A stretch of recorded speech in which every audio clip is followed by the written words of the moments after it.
Ito ang Mount Mariglem at gaya ng sinasabi ng iba ay ito ay beginner-friendly na bundok. Kaya ito yung aking inumpisan kasi mababa lang siya. Sa una pa lang ay makikita mo na yung peak ng Mount Mariglem, guys. Talagang kitang-kita siya sa starting point. Pero huwag kang mag-kumpiyansa, guys, sa yung nakikita.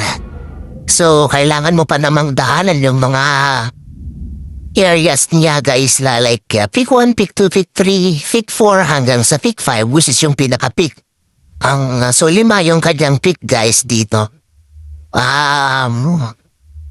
Pero ang aking ginawa ay dahan-dahan lang ako, guys.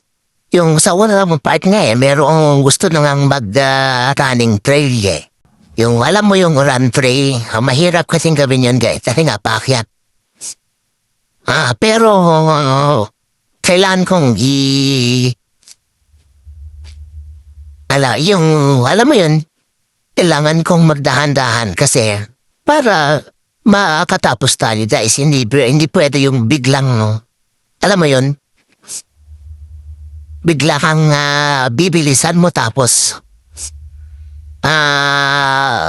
tutukod ka. Pero hindi ganon yung dito, guys, Since ito yung first mountain ko, nag-training ako ng konti, guys. Yung flat set ako ng araw ko na maglalakad ako ng 10,000 steps daily.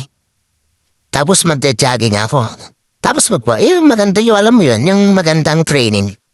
Although, since kahit maliit yan, guys, huwag mong maliitin ng mga bundok. Kasi, siyempre, iba-iba yung klase ng mga trail ng bawat bundok, guys, diba?